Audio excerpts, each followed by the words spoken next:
Bueno, vamos a pasar a la segunda parte, que es el mensaje, y vamos a pedirle a los niños que pasen a su clase dominical.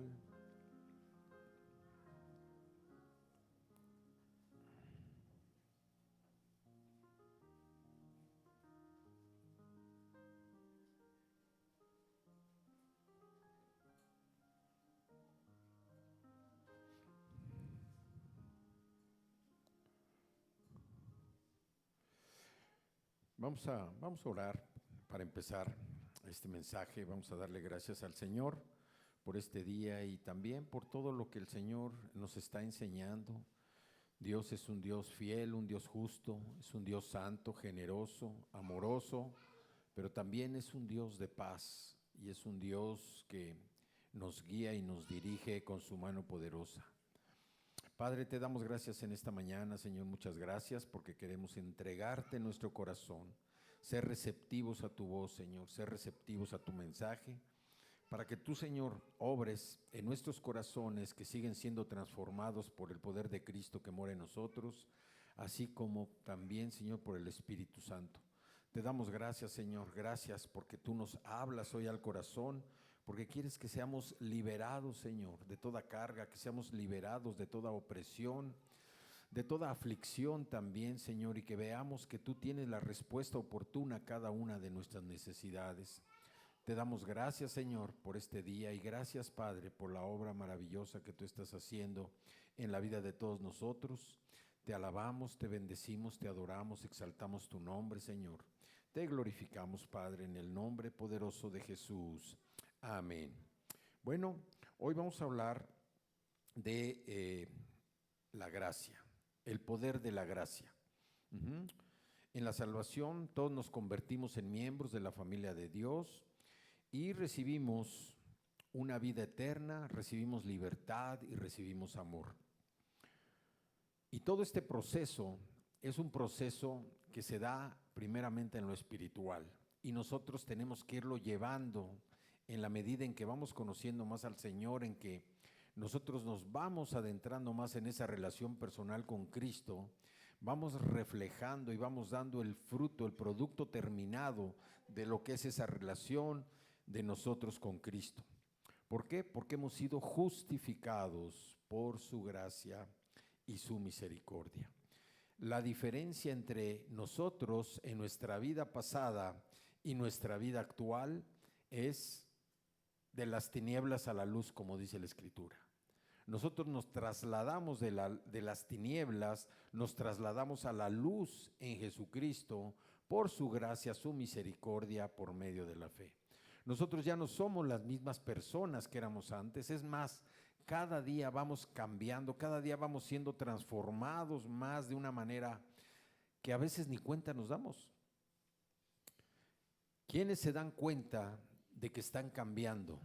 ¿Saben quiénes? Los que nos rodean. Ellos son los que se dan cuenta de que verdaderamente estamos cambiando. La persona que dice, yo sí estoy cambiando, ya me di cuenta, es mentira. Porque los cambios se tienen que ver por los que nos rodean, no por nosotros. El cambio es algo que ni siquiera nosotros alcanzamos a percibir. El cambio es algo que nos va transformando sin que nosotros nos demos cuenta de manera consciente. A veces alguien te dice, oye, ¿qué te pasó? ¿Qué te hiciste? ¿Por qué? Pues siempre venías con cara de limón agrio, hoy vienes con una cara sonriente, ¿sí? Nosotros no nos damos cuenta de esos cambios que el Señor está operando en nuestra vida. Por eso para el ser humano es muy fácil cambiar. Porque simple y sencillamente una persona que empieza a tener mucho dinero, pues empieza a mostrar que tiene dinero a través de la ropa, a través del cuerpo, a través de transformación en su cuerpo como lo está haciendo. Pero nosotros, cuando la transformación viene de adentro hacia afuera, es una transformación que nosotros no sentimos ni cuenta nos damos. Entonces, el apóstol Juan, el discípulo amado de Jesús, describe la importancia de la gracia a través de su evangelio. Juan fue el último evangelio, el último que escribió su evangelio después de Marcos, Lucas y Mateo, porque él lo escribió más o menos casi a la cuando iba a llegar a los 100 años después de Jesús. Entonces, fue el último que escribió el Evangelio, pero también no solo eso, vemos que esa relación que tuvo con Jesús lo llevó a escribir también unas cartas, unas epístolas de Juan, pero también el libro con el que cierra la Escritura, que es el libro del Apocalipsis.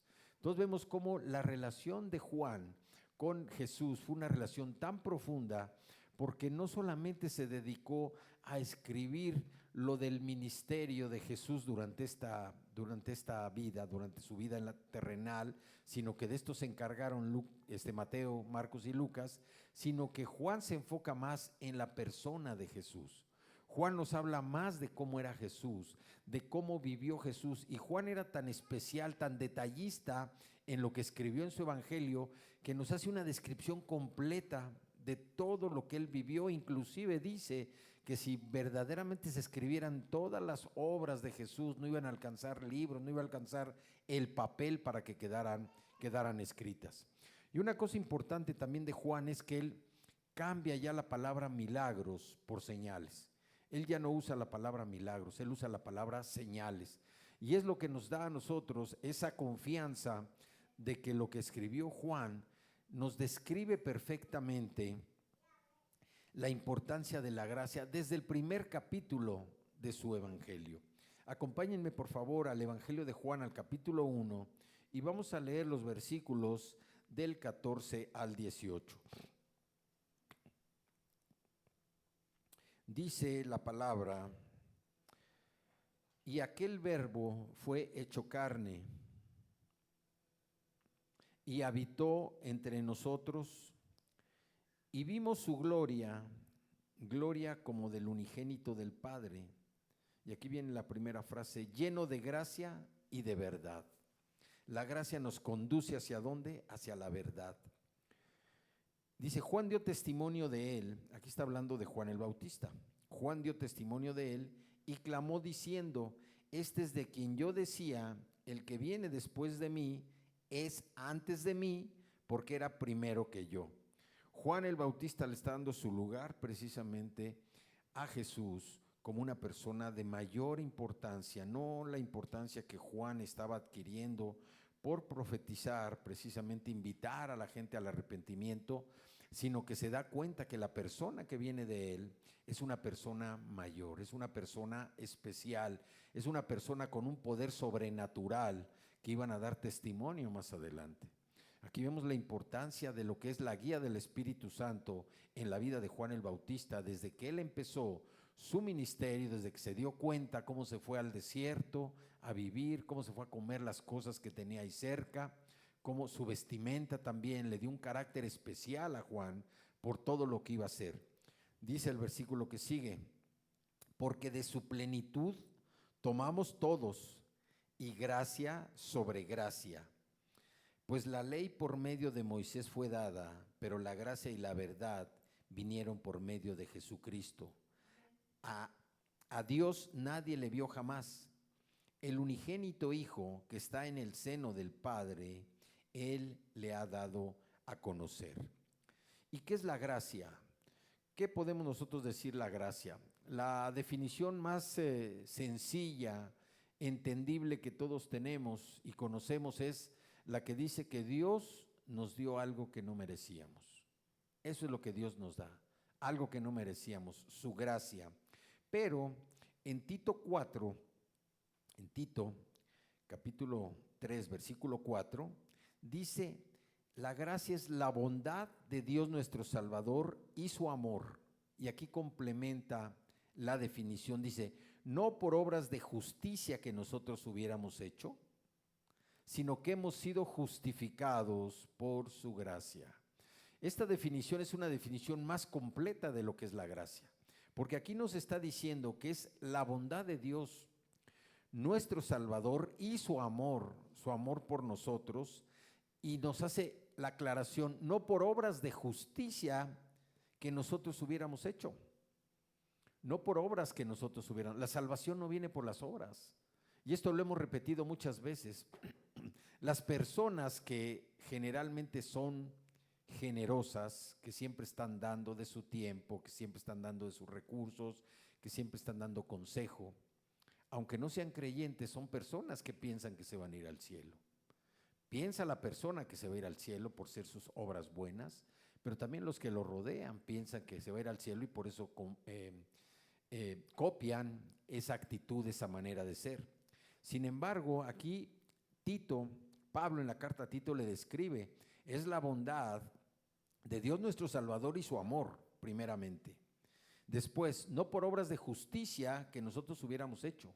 Las obras de justicia que nosotros hicimos en el pasado eran reflejo de nuestra actitud, muchas veces como un reflejo de querer cubrir algo, ¿verdad? O como dicen, pagar algo por lo que habíamos hecho mal, y nos daba tranquilidad de conciencia el hacer una obra buena. O también hacíamos obras buenas por ser reconocidos y que nos aplaudieran. Y luego dice, hemos sido justificados por su gracia. Dice la Escritura en Tito 3, versículo 4, dice, pero cuando se manifestó la bondad de Dios,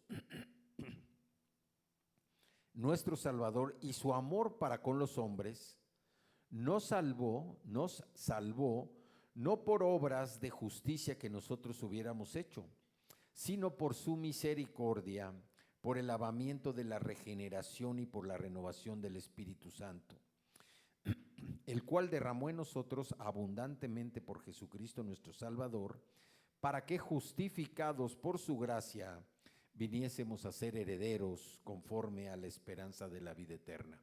Si vemos aquí ya Pablo incluye al Espíritu Santo, pero también dice, no por obras de justicia que nosotros hubiéramos hecho, sino por su misericordia. ¿Y qué es la misericordia del Señor? Que no nos da lo que merecemos. Entonces, si el Señor no nos da lo que merecemos, nos va a dar lo que no merecemos, que es la gracia, que es su gracia, su bondad, su amor para nosotros. Y no por lo que hayamos hecho. Lo que hagamos no importa para el Señor. La gracia es algo que está en una dimensión distinta de lo que es nuestra conducta, de lo que es nuestra actuación como personas, como seres humanos, como naturaleza pecaminosa. La gracia está en otra dimensión que Dios nos da. Y dice, lo que hayas hecho no importa. Lo que importa es que aceptaste a Cristo como tu Señor y Salvador. Eso es lo que verdaderamente importa. Y así también nosotros nos damos cuenta cómo el Señor sigue que nosotros estemos caminando en su gracia por todo lo que hacemos. Dice también que justificados por su gracia. El Señor nos justificó. ¿Y qué significa? Que Dios a nosotros nos ve perfectos. Dios nos ve como un producto terminado, como una obra hecha, una obra finalizada. Y por eso nosotros ante los ojos de Dios tenemos privilegios que si no hubiéramos aceptado a Jesús en nuestro corazón, si no hubiéramos nacido de nuevo, no tendríamos esos privilegios. Como en el principio, la gracia contrasta ¿con quién? Con la ley. La gracia contrasta con la ley. O sea, son dos formas en que nosotros vivimos, dos formas que gobiernan nuestro actuar, nuestra conducta, nuestra condición de seres humanos. Por un lado, la ley que nos condiciona, la ley, y por otro lado, la gracia que viene solamente cuando nosotros aceptamos a Jesús. La ley, Dios demanda justicia de los hombres. Bajo la ley, Dios demanda la justicia de los hombres. Bajo la gracia, Dios nos da la justicia a nosotros. Nos da la justicia a los hombres. Es el primer contraste. La ley tiene relación con Moisés y con las obras. Nosotros vemos que en el Antiguo Testamento, bajo la ley, uno tendría que cumplir. Dice que por la ley todos se dieron cuenta del pecado. Aún nosotros por la ley nos dimos cuenta, porque si no hubiera existido la ley no nos hubiéramos dado cuenta del pecado. Pero en el Antiguo Testamento, con la ley, con el sacrificio, se expiaba, se perdonaba todo el pecado. Ahora, con Cristo, nosotros actuamos por fe. O sea, la relación es que con Moisés, la relación era Moisés y las obras. Con Cristo es la fe. La fe que tenemos en que creemos en un Salvador que vino a dar su vida por nosotros para limpiarnos de toda nuestra vida pasada. Bajo la ley hay bendiciones cuando uno es obediente. Si tú eres obediente en cumplir tu reglamento de tránsito, pues una bendición es que nadie te va a molestar. Sin embargo, cuando cometes una infracción tienes un castigo. Bajo la gracia, la bendición es un regalo. Es un regalo que ya no, un regalo inmerecido que recibimos nosotros de parte de Dios. Entonces podemos ver con esto la diferencia que hay entre la ley como vivían en el Antiguo Testamento, pero también la ley como viven las personas que aún no han aceptado a Jesús como Salvador personal, y lo que nosotros obtenemos por la gracia, el regalo inmerecido que Dios nos ha dado. Ahora también vemos que con la plenitud de la gracia, esta plenitud empezó ¿con qué? Con el ministerio de Jesús. Cuando Jesús empezó su ministerio, que fue exactamente cuando fue bautizado por Juan el Bautista, él empezó a darse la plenitud que se cumplió con su muerte y su resurrección. Ahí vino esa plenitud de la gracia que no se pudo cumplir hasta que Jesús fuera crucificado y resucitara al tercer día. Bajo esta revelación se demostró que la ley no puede asegurar justicia y vida para una raza pecadora, para una humanidad pecadora. No era posible asegurarnos el perdón, no era posible asegurarnos el que nuestros pecados fueran tirados al mar. Y ante la cruz de la salvación del hombre, la salvación del hombre por el sacrificio de Jesús en la cruz y por la fe, nosotros aceptamos el perdón divino de Cristo con un arrepentimiento genuino y toda nuestra vida pasada fue borrada, fue limpiada. Y esto es muy importante para nosotros porque el fundamento era el sacrificio expiatorio de Cristo, que Dios contempló anticipadamente mediante los sacrificios que se realizaban en el Antiguo Testamento. Era una forma natural de lo que había de venir, que era Cristo, el único sacrificio perfecto, que fue una vez y para siempre. Ahora nosotros vemos con claridad que la salvación y la justicia se reciben con Cristo. Cuando nosotros aceptamos a Jesús por fe en el Salvador que fue crucificado y resucitado. Entonces, ¿esto qué trae? Trae una sanidad a nuestra vida, aunque a veces nosotros no la podemos sentir o no la podemos ver, no la podemos recibir. Por eso es por fe, porque nosotros seguimos caminando, avanzando en el principio del compromiso que hicimos cuando aceptamos a Jesús, que fue estudiar la Escritura, que fue orar, que fue congregarnos, que fue cumplir con todas las ordenanzas, bautizarnos, para que de esta manera nosotros pudiéramos empezar a andar en el camino del Señor. ¿Y cómo nos damos cuenta de que andamos en el camino del Señor? Bueno, pues cuando alguien te dice, oye, estás cambiando, ya cambiaste, estás cambiando, ya no eres la misma persona de antes. Ahí es cuando nosotros podemos asumir que verdaderamente estamos caminando en el camino del Señor. No es algo gratuito el hecho de que Jesús hubiera muerto en una cruz, hubiera entregado su vida por todos nosotros. Pero para nosotros fue algo gratuito, fue libre porque no pagamos nada más que la decisión de haber aceptado a Cristo para que Él viniera y por fe nosotros, por su gracia, pudiera borrar todos nuestros pecados sin importar la dimensión, el tamaño, el peligro, lo grotesco, lo vergonzoso que hubiera sido de nuestra vida. Cristo vino a pagar y a borrar todo eso. Por eso vemos que es algo tan importante el entender lo que es la gracia.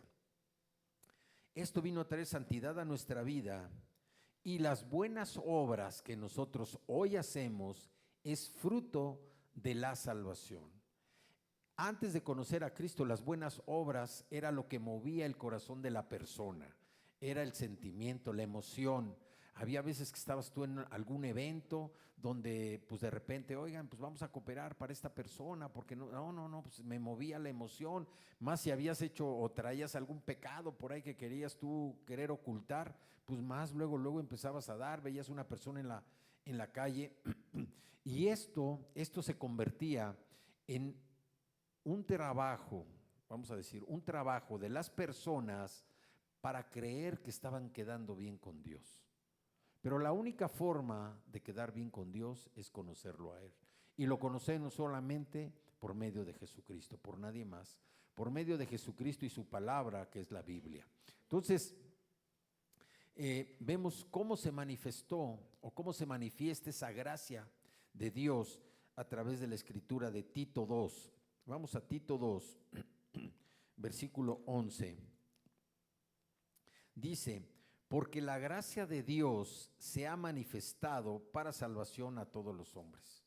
O sea, esa gracia, ese regalo inmerecido, esa bondad, ese amor de fe, su misericordia del Señor, nos lleva a que nosotros recibamos la salvación y está abierta precisamente a toda la humanidad.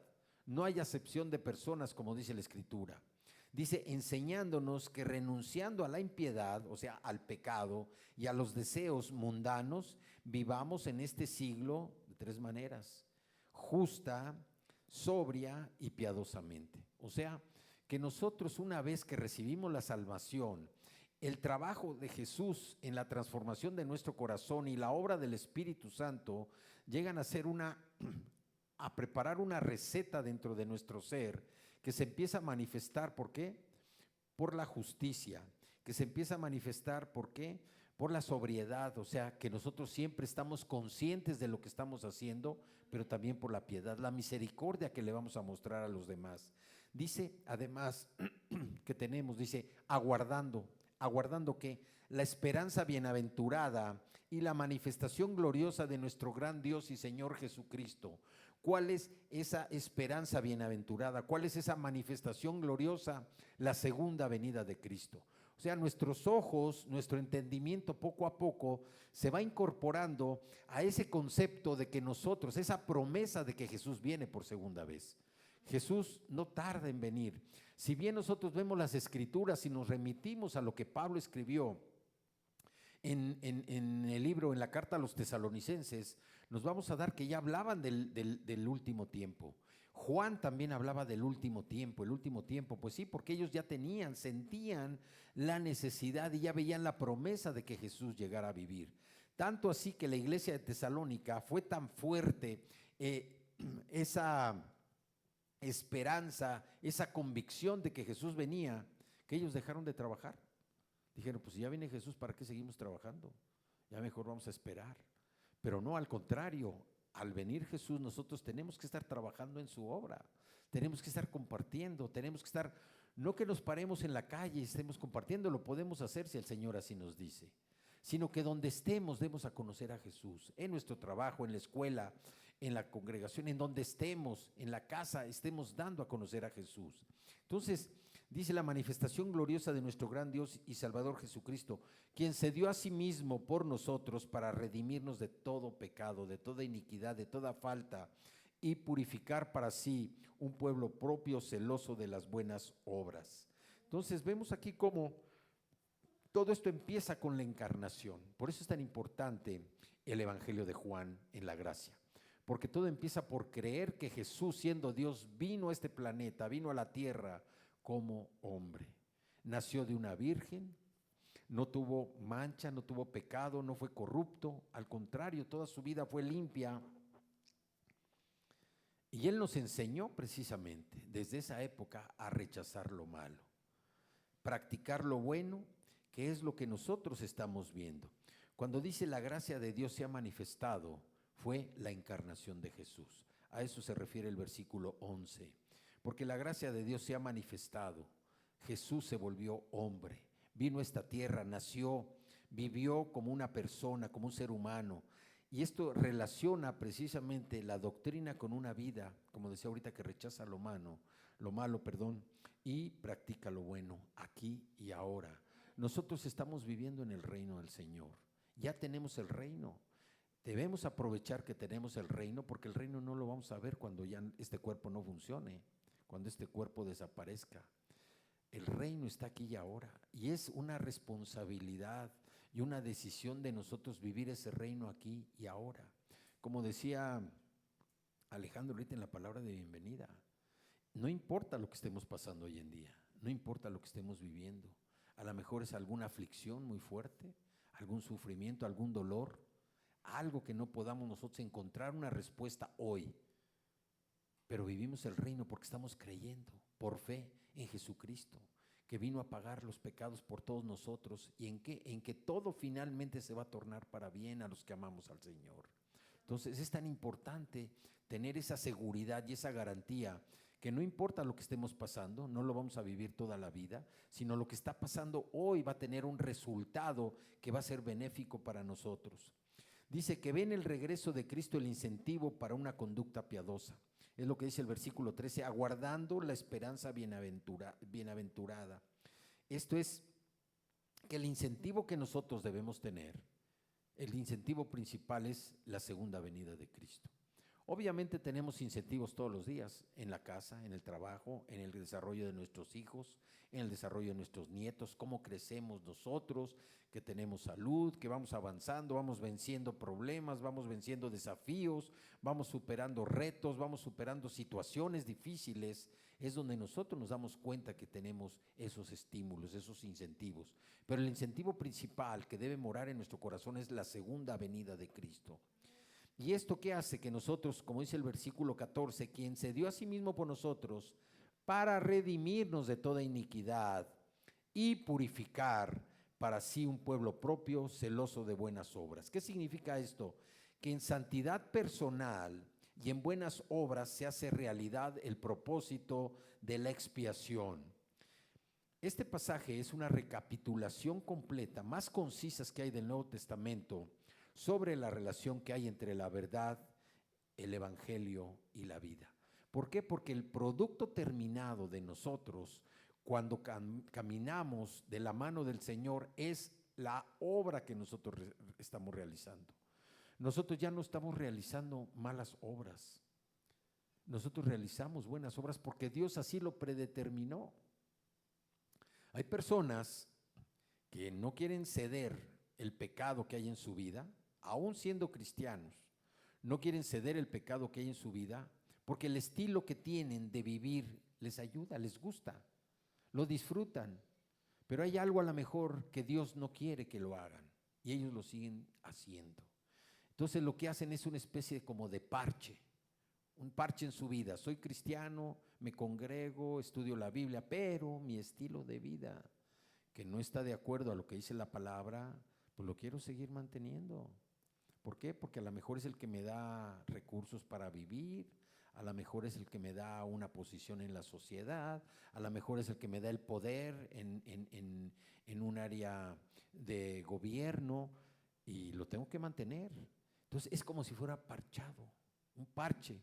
El Señor no va a darle nada a una persona que no se esté entregando completamente a Él. Y las buenas obras, esa persona ya no puede dar una buena obra, porque está parchado.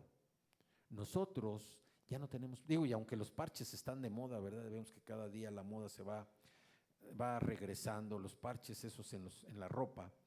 Nosotros no tenemos una vida parchada, nosotros tenemos una vida limpia. Nosotros, esa santidad personal, dice, aguardando, que dice que nosotros purificar para sí un pueblo propio, es el proceso de santificación que nosotros iniciamos también sin darnos cuenta.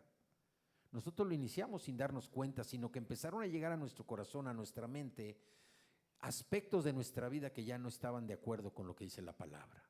Y en el momento en que empezamos a desechar toda esa parte, puede ser la pereza, puede ser la ambición, puede ser la codicia, la mentira, el egoísmo, el orgullo, la pornografía, tantas cosas, la infidelidad, todo eso que había en nuestra vida empieza a salir. Y es como nosotros estamos purificando nuestra vida. Entonces, nace con la encarnación, la gracia se nos manifiesta con la encarnación de Jesús, vuelto hombre.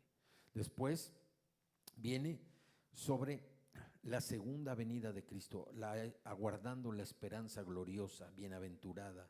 Y tercero, mediante la purificación de nuestra vida, el inicio de la santidad en nuestra propia vida. También antes de que Jesucristo viniera había gracia, claro que sí había gracia. Está demostrada por la provisión que nosotros vemos en el sacrificio para los pecadores. Esa era la representación de la gracia. El matar un animal para expiar los pecados, para tener el perdón. Entonces, vemos que hoy la gracia reina, porque en el pasado no era decir no hay nada de gracia y hoy hay algo de gracia, no. Hoy la gracia reina en nuestra vida, en el sentido que es el único ser, Dios Jesucristo, el que nos aporta, ese regalo tan maravilloso que es su gracia, por el cual nosotros, independientemente de lo que hagamos, independientemente de nuestra conducta, de nuestras actitudes, vivimos bajo la gracia. Y el Señor nos da ese regalo inmerecido. Su bondad, su amor, su misericordia se reflejan y se manifiestan en nuestra vida, que seguimos avanzando, seguimos creciendo. Vemos también como en Romanos capítulo 5, nos habla de un regalo muy importante. Dice Romanos 5, versículos 15 al 17. Aquí lo que vamos a ver es que en el hombre el requisito que Dios nos marca siempre es la obediencia. ¿Una obediencia a qué? A la revelación de su palabra, una obediencia a su palabra. Y esta obediencia nos da una mayordomía, nos da una posición de gobernar sobre nuestra propia vida. Entonces, vamos viendo cómo la conciencia, nuestra conciencia, que es la responsabilidad moral en nuestra vida, es una verdad constante en la vida del creyente. ¿Por qué? Porque ahora nuestras reglas se basan en la Escritura, y la ética tomó de la Escritura las reglas que norman la vida de las personas. Por eso para nosotros es tan importante conocer bien a bien las Escrituras. Nosotros, como personas salvadas, ya no estamos bajo la ley, y eso es algo tan importante entenderlo. Por eso constantemente también repetimos, no debe haber condenación en la vida de un creyente, no debe haber culpabilidad, porque si hay culpabilidad y si hay condenación, quiere decir que el sacrificio de Jesús fue incompleto, fue insuficiente. Hoy la culpabilidad y la condenación ya no tienen cabida en nuestro corazón. Todo lo que hicimos ayer, ayer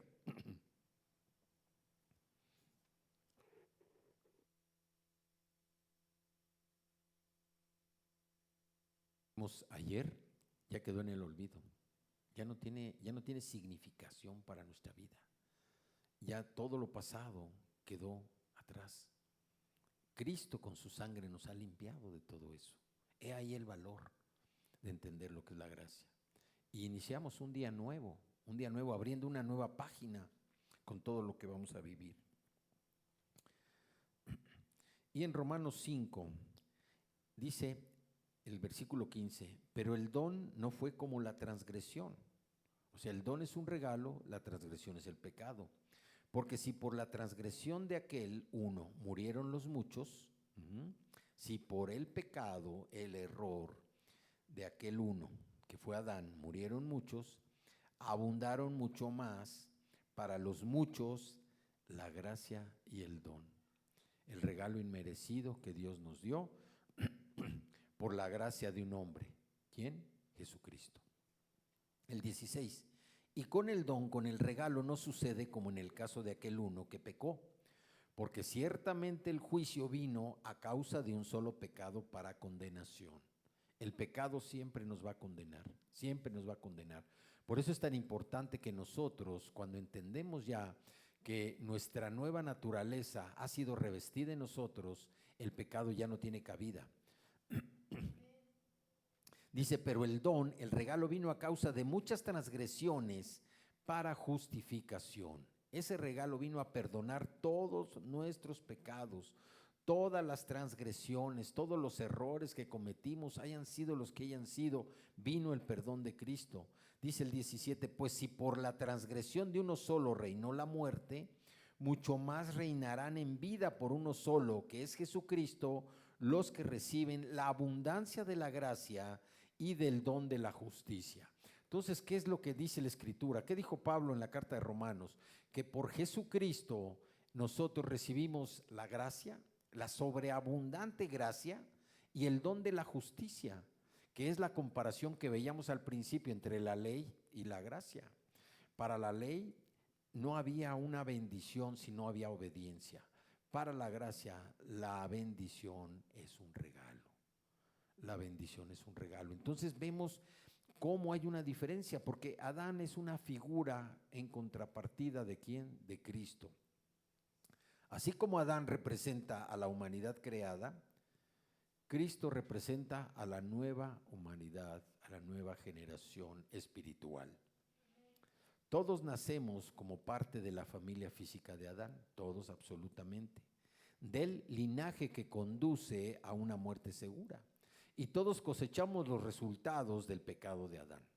Por eso estábamos alejados de Dios, porque éramos enemigos del Señor. Heredamos su culpa, una naturaleza pecaminosa, que esa naturaleza pecaminosa es la tendencia a pecar, la tendencia a que nosotros caigamos en tentación, a que caigamos en el pecado, pero también sujetos al castigo de parte del Señor. Pero por la obra de Cristo, nosotros podemos cambiar el juicio de Dios por el perdón, porque ahora somos sus hijos, somos de su familia. Y Cristo nos ofrece la oportunidad de nacer en su familia espiritual, de un linaje que empieza con el perdón y conduce a la vida eterna. Por eso nosotros, cuando este cuerpo ya no funcione, que este cuerpo ya no sirva, que se acabe, nuestra vida continúa, pero continúa de una manera celestial, porque vamos a compartir con Cristo en lugares celestiales. No sabemos si vamos a estar en otro planeta haciendo otro trabajo, no sabemos cómo vamos a estar, pero lo que sí sabemos es que vamos a estar en una vida celestial, con cuerpos que no son corruptos, cuerpos que no sufren, que no tienen dolor, que no se enferman, cuerpos perfectos. Y por eso nosotros, si no hacemos algo el día de hoy,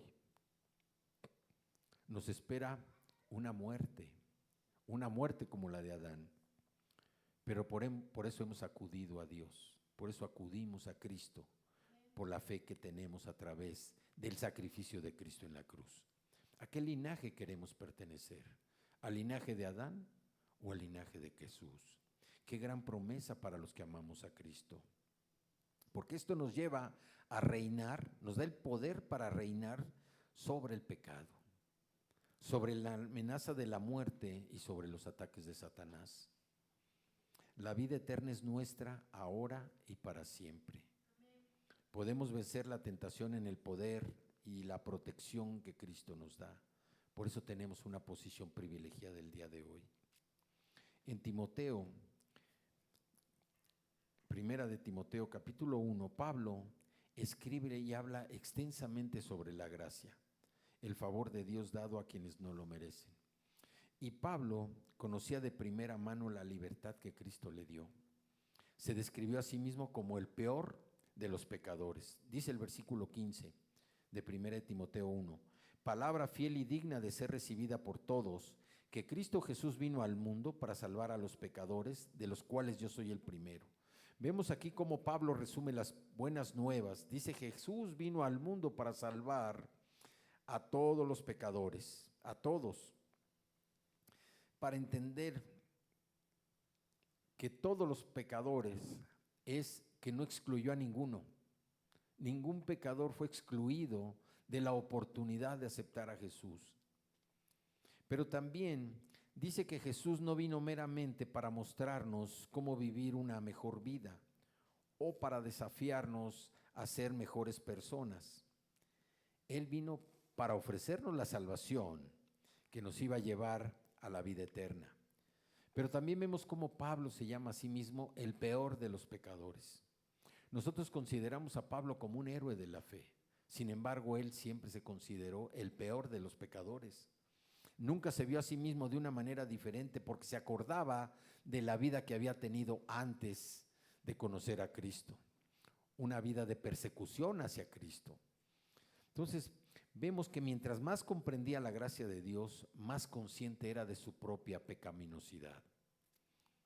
Por eso nosotros debemos estar marcados por la humildad y la gratitud y no olvidarnos jamás que nosotros fuimos pecadores y que somos pecadores salvados por la gracia. Porque a través del perdón de Dios nosotros nos pudimos reconciliar con Dios, y el poder del pecado sobre nosotros se rompió. Entonces, vemos también cómo el Señor nos habla y nos dice en Ezequiel 36:26, dice que nuestra experiencia de conversión se puede comparar al trasplante de un corazón. Todos hemos oído que cuando el corazón falla ya hay trasplantes de corazón. Y dice Ezequiel 36:26, dice: les daré corazón nuevo y pondré espíritu nuevo dentro de ustedes, y quitaré de su carne el corazón de piedra y les daré un corazón de carne. Aquí lo que vemos es que Dios prometió restaurar a Israel, no solo material, sino espiritualmente. Y para lograrlo le daría un nuevo corazón para seguirlo, pero un corazón que iba a poner también el Espíritu Santo en ellos, para transformarlos y darles poder para hacer la voluntad de Dios. Y vemos cómo se volvió a prometer un nuevo pacto a través de este evento, que se cumpliría fielmente en Jesucristo. Vemos en esta escritura también de Ezequiel que por impura, por pecaminosa que sea la vida en este momento, Dios siempre está ofreciendo un nuevo comienzo, porque Él es el único que puede hacer que los pecados sean borrados, que se pueda recibir un nuevo corazón para Él y tener su espíritu si aceptas a Jesús como tu Salvador. ¿Por qué tratar de remendar nuestra vida pasada si tenemos la posibilidad de tener una vida nueva?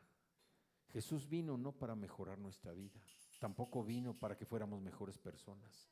Él vino a salvarnos de la muerte y del pecado, vino a darnos la entrada a la vida eterna.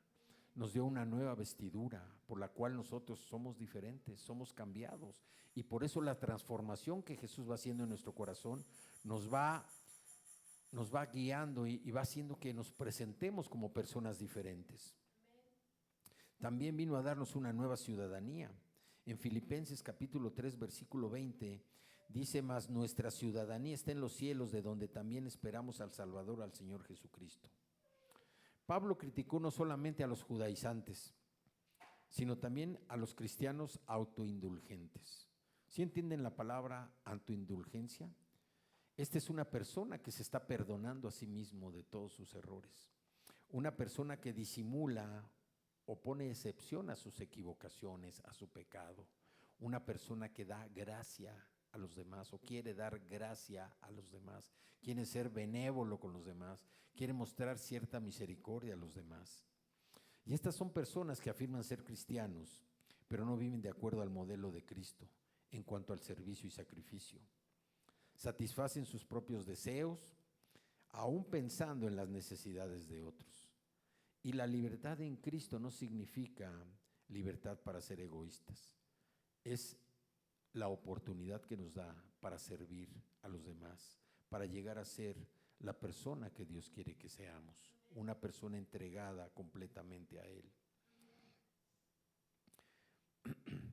En Colosenses capítulo 1, versículo 13 nos habla de ese traspaso, ese viaje de las tinieblas al reino de la luz. Dice: el cual nos ha librado de la potestad de las tinieblas y trasladado al reino de su amado Hijo.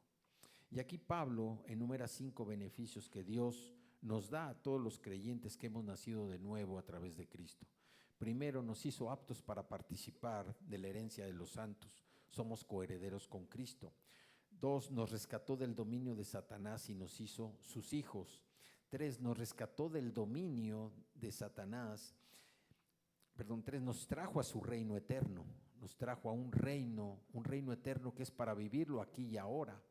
Hoy podemos nosotros disfrutar de este reino. 4, nos redimió, es decir, compró nuestra libertad del pecado y del juicio. Y 5, perdonó todos nuestros pecados. Por eso nosotros hoy debemos darle gracias al Señor por todo lo que ha hecho y todo lo que hemos recibido de Cristo. En Efesios capítulo 2, versículo 8, nos habla el deseo y la voluntad de nuestro Padre Celestial de que nos relacionemos con Él únicamente sobre la base de la gracia. Dice el versículo 8 de Efesios 2. Porque por gracia somos salvos por medio de la fe, y esto no de ustedes, pues es don de Dios. Y aquí volvemos nuevamente a repetir, nosotros llegamos a ser cristianos, nacidos de nuevo, mediante el don inmerecido que Dios nos ha dado. No como resultado del esfuerzo, no como resultado de la habilidad, no como resultado de una elección sabia, no como resultado de un acto de servicio a otros de nuestra parte, sino por la gracia, la bondad, el amor y la misericordia de Dios. Pero como gratitud por este regalo, buscamos servir y ayudar a otros con amabilidad, con amor, con benevolencia y no simplemente para agradarnos a nosotros mismos. Y si bien es cierto que nada de lo que hagamos puede ayudarle a alguien para obtener la salvación, la intención de Dios con la gracia es que nuestra salvación resulte en obras de servicio, en obras que verdaderamente ayuden, no para glorificarnos a nosotros, sino para glorificar a Dios. Porque no somos salvos solo para nuestro beneficio, sino para el beneficio de Dios, para glorificarle a Él con nuestra vida y para edificar a la iglesia. Entonces, nosotros hoy lo que hacemos es el resultado de lo que Dios está haciendo en nuestro corazón, de lo que Dios está haciendo en nuestra vida. Si tenemos una mala actitud, si tenemos una mala respuesta, si tenemos un deseo de hacer algo malo, es la naturaleza pecaminosa que todavía mora en nosotros. Pero cuando hacemos algo bueno, no es esa naturaleza pecaminosa la que está obrando, es la gracia de Dios en nosotros la que está obrando. No es nuestro esfuerzo, no es nuestra habilidad, no es nuestro talento el que está surgiendo, es la obra de Cristo en nosotros para que las obras que nosotros hagamos sean obras de servicio o buenas obras. Dice Hebreos capítulo 11, versículo 6, es nuestra fe expresada a través de la obediencia de lo que agrada a Dios. Si nosotros estamos buscando agradar a Dios, pues tenemos que saber quién es Dios. Y dice Hebreos 11:6, pero sin fe es imposible agradar a Dios, porque es necesario que el que se acerca a Dios crea que existe y que es galardonador de los que le buscan. Creer en Dios, creer que Dios existe es solamente el comienzo de nuestra nueva vida como nacidos de nuevo, porque aún los demonios creen y tiemblan. Entonces, para nosotros, Dios no se conforma con un simple conocimiento que nosotros como sus hijos tengamos de su existencia. Así como nosotros, pues cuando éramos pequeños empezamos a conocer, a enterarnos de lo que hacían nuestros padres, y había veces que hacíamos ejercicios en la escuela donde decían, a ver, ¿a qué se dedica tu papá? No, pues mi papá es esto, mi papá es doctor, o mi papá es esto, mi papá es chofer, mi papá trabaja en esto, es policía, etcétera. Nos íbamos adentrando en el conocimiento de ellos. Y de las conversaciones de todos los días que había en casa, pues nos íbamos enterando de qué es lo que hacía el papá, lo que hacía la mamá si los dos trabajaban, o lo que la mamá hacía en casa y el papá lo que hacía en el trabajo. Así Dios no se va a conformar simplemente con un conocimiento ligerito de lo que Él es. Si Él es tan poderoso y nos lo ha demostrado siempre, nosotros debemos preocuparnos por conocerlo más, conocer sus atributos, conocer sus virtudes, sus rasgos de carácter, para que podamos nosotros ponerlos en operación en nuestra vida. Entonces, Dios quiere una relación personal con nosotros, una relación personal e íntima, así como decía Alejandro al principio, que él en la mañana tiene ya su forma, ¿verdad?, de hacer un devocional, de tener su relación personal con el Señor. Cada uno de nosotros tiene formas diferentes. Tenemos formas diferentes de comunicarnos con el Señor, tenemos horas distintas de comunicarnos con el Señor. Lo que es importante saber es que Dios está disponible todo el tiempo. Dios no se esconde de nosotros ni nos dice, ¿sabes qué? Llámame al ratito, o un WhatsApp, ¿verdad? Espérame, te llamo, o espérame, te digo, y se pasa, y se pasa, y se pasa, y se va, y se va, ¿no? Dios es puntual y es caballeroso. Dios siempre está dispuesto a escucharnos. Entonces, a través de esta relación personal y todo lo demás, el estar orando, el cumplir con las ordenanzas, va a hacer que nuestra vida verdaderamente se transforme y que las personas que nos rodean se den cuenta que verdaderamente estamos caminando con el Señor. Este es el mayor testimonio que podemos tener de que estamos caminando con el Señor. ¿Por qué? Porque dice la Escritura que quienes buscamos con sinceridad a Dios lo vamos a hallar. Él está disponible siempre. Entonces, la gracia es la fuerza más poderosa y transformadora que existe hoy en día. Y debemos darle gracias a Dios porque nosotros la poseemos, nosotros la tenemos. Cristo ya la ha depositado en nosotros. Dice que sobreabunda, que se derrama, no se desperdicia, se derrama. Y esto nos hace ver el amor que Dios nos tiene a nosotros, en que envió a su Hijo, nos dio el perdón, nos dio la vida eterna y nos da todo lo que necesitemos. Entonces, bajo este principio, nosotros vemos Primera de Corintios capítulo 10, versículo 4. ¿Por qué? Porque la salvación de nuestra vida se coloca sobre la roca, una roca inamovible. ¿Y esa roca quién es? Jesucristo. Ese favor se extiende a todos nosotros. Y 1 Corintios 10:4 nos habla, dice, y todos bebieron la misma bebida espiritual, porque bebían de la roca espiritual que los seguía, y la roca era Cristo. Este versículo de 1 Corintios 10:4 se refiere a un versículo, a un pasaje que viene en el libro de Números en el capítulo 20.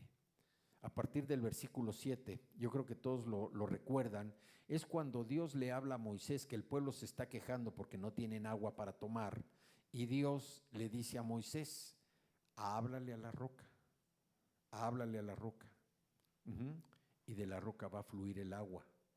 Y Moisés está tan molesto, tan enojado, que ¿qué es lo que le hace a la roca? La golpea 2 veces. Su ira, su enojo golpeó la roca 2 veces. Desobedeció a Dios. ¿Y cuál fue su castigo? Que no pudiera entrar a la ciudad prometida.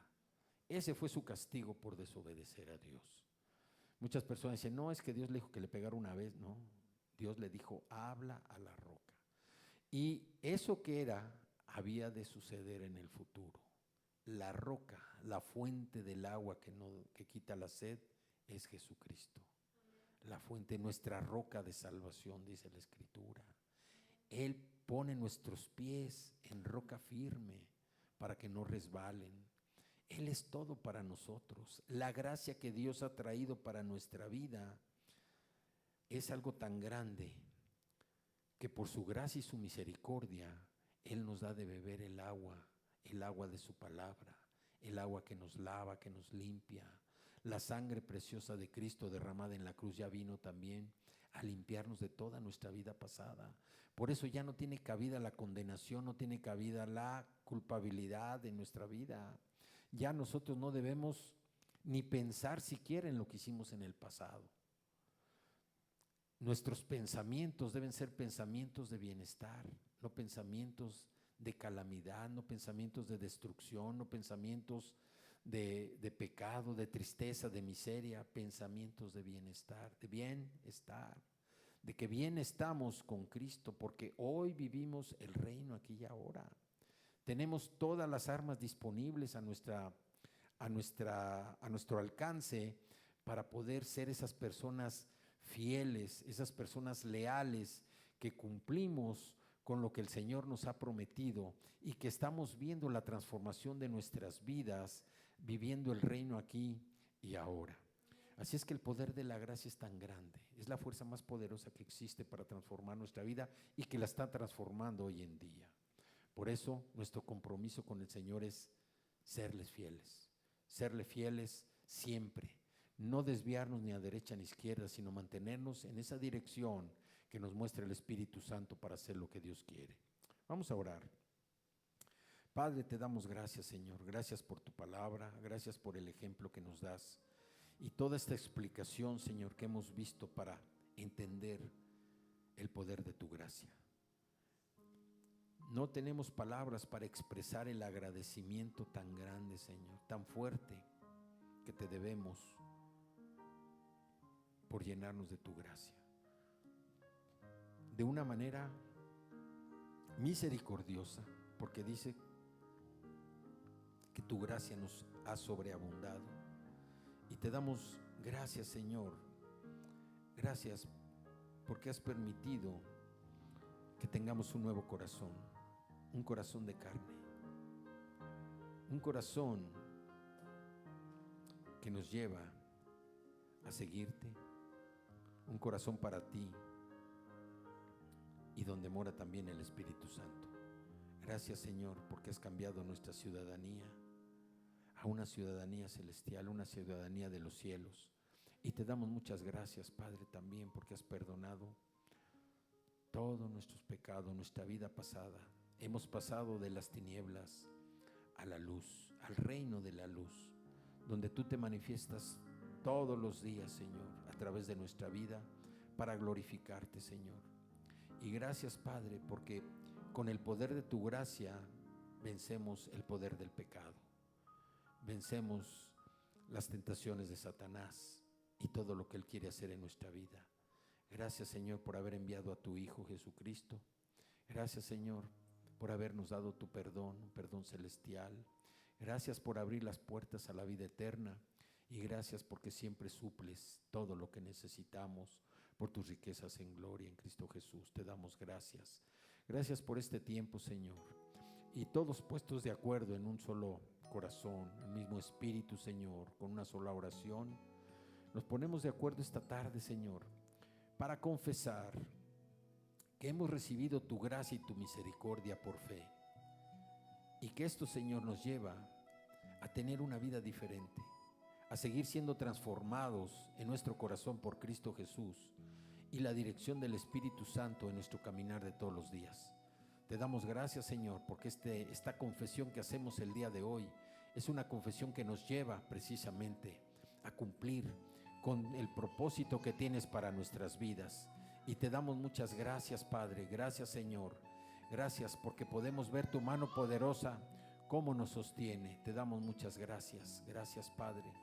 Gracias, gracias, Señor. Invitamos a todo aquel que aún no ha aceptado a Jesús, que haga esta simple y sencilla oración, entregándole su corazón con toda sinceridad, con toda humildad, que repita: a Jesús, quiero un Salvador y lo necesito.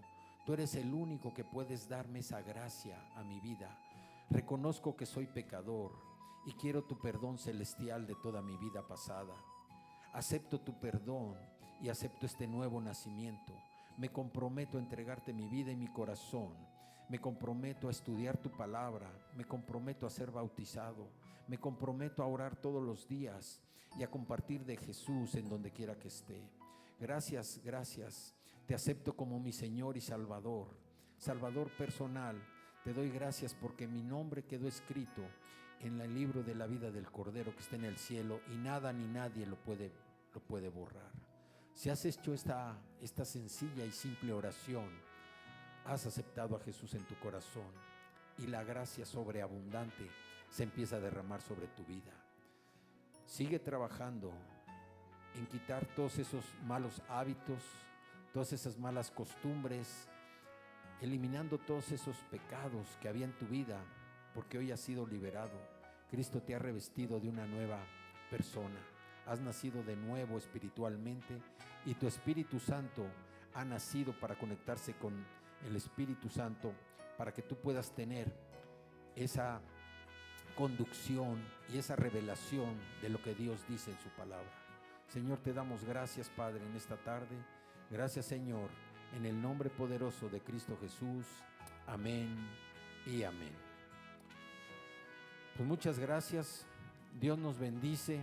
Dios habla para nosotros, y que reconozcamos y tengamos siempre presente que la gracia es un regalo gratuito que el Señor nos da para que tengamos esa vida, esa clase de vida que el Señor quiere que manifestemos para estar con Él. Ya como último anuncio, la próxima semana tenemos la comida familiar el domingo. recordándoles que el martes y miércoles tenemos el tiempo de oración a las 7 de la tarde. El jueves tenemos el proyecto Alfa a las 7:30. Y el sábado vamos a tener la semana Alfa, el sábado a partir de las 3 de la tarde, con una comida empezamos y vamos a terminar más o menos a las 7, 8 de la tarde. ¿Sí? Gracias, mi amor. Muchas gracias, que Dios los bendiga y que tengamos una semana llena, llena, llena de la gracia del Señor. Amén. Amén.